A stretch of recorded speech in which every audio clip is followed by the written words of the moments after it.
Hi, I'm Sharon Bale. Welcome to my Theory Tuition series where I'm working with you step by step through each of the ABRSM Theory grades.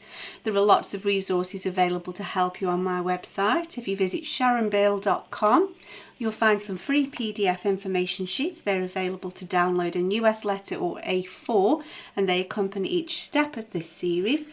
You'll also find a page there with links to all of my YouTube video tutorials, and you can access information about the books that I have available. I've written an exam technique guide, how to take your ABRSM Music Theory Exam. It's full of hints and tips on how to best prepare for your exam and also how to make the best use of the time on exam day when you're working through your exam paper. So if you visit sharonbale.com, you'll find it's all there. If you can give me a like, that would be fab, and subscribe to my channel to keep updated. There's lots more in store. And so now we're going to continue with the first paper of the 2015 past papers. So if you turn with me to page 4, and we'll have a look at question 5. And as I always say, I do recommend that you have a go of this on your own first of all. It doesn't matter if you go wrong, always work in pencil and then you can just rub it out if you need to. It's always better to learn by your mistakes. So I'm hoping you've had a go at this and now we'll work through this together. So question 5 asks us to write after each of these notes. So they've italicised after and higher and melodic. There's your clue to set you on the right track. So we're writing a melodic interval after each of these notes and we're writing higher. So we're always counting up from the tonic. We're in A flat major, so we're counting up from A flat. Of course we count upwards, that's why it says higher. And it says after because a melodic interval comes one after the other, unlike a harmonic interval where they come one on top of each other as a harmony, like a chord. So we've just got to count up a major 6 from this A. 1, 2, 3, 4, 5, 6 takes us to F. And if you just think about it, if you think we're in the key of A flat major, so I'm just going to sketch out the letters of the scale. 1, 2, 3, 4, 5, 6, 7, and then of course 8. And now of course I know there's flats, but our key signature will take care of that. And you can see 1, 2, 3, 4, 5, 6, 7, 8. So the 6th we can see as an F, so we know we've counted correctly, and that's part of the major scale. F natural is part of A flat major, so that's a correct major 6th. So now we've got to count up a 4th. 1, 2, 3 is the space, the line, 4 is the space. Said that wrong there. 1, 2, 3, 4, and we can see that D is the 4th, so we know that's correct, and that's a perfect 4th, so that's correct. Perfect octave, so we've got to count up 8. 1, 2, 3, 4, 5, 6, 7, 8, and of course that takes us to A, or A flat with the key signature. That's our perfect octave. So now to get a 7th, we're going to have to use some ledger lines. So we're going to count line, space, line, space, line, space, line. 1, 3, 5, 7, counting up the lines.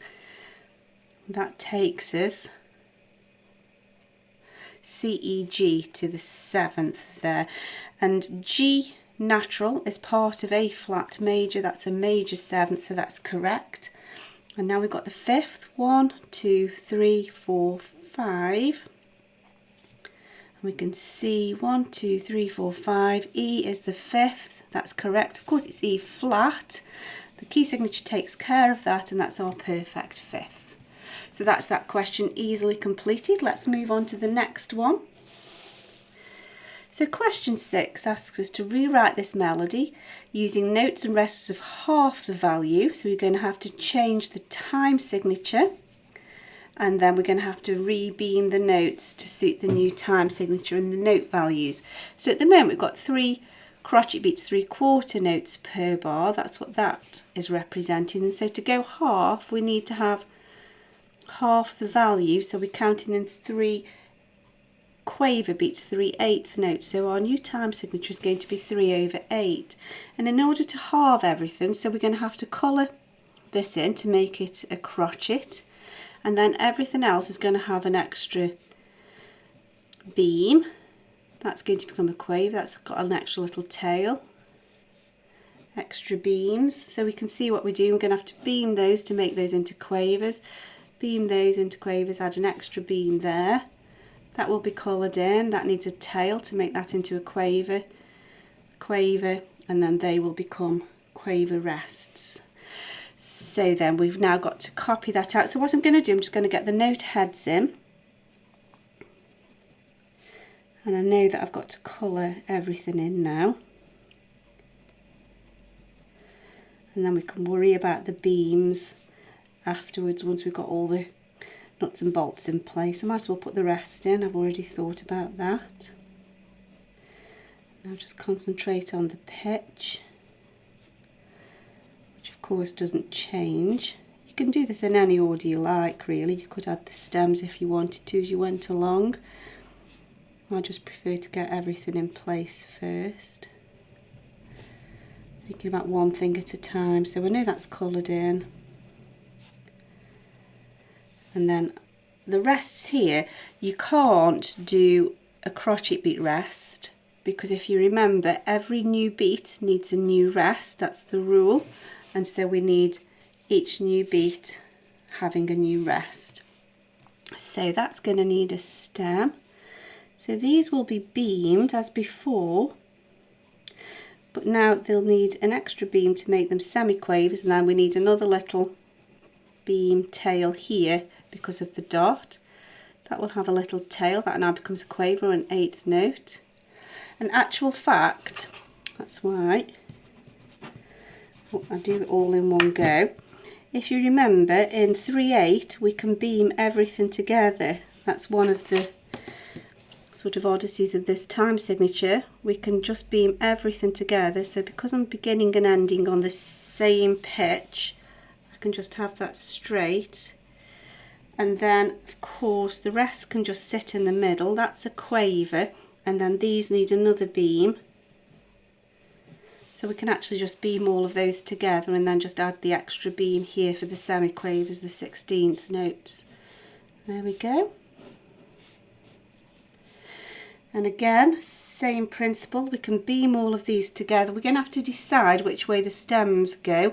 This comes down, this comes down, this can go either way. This is the odd one out, so this one's going to have to just turn the wrong way, as it were, for the sake of all the others.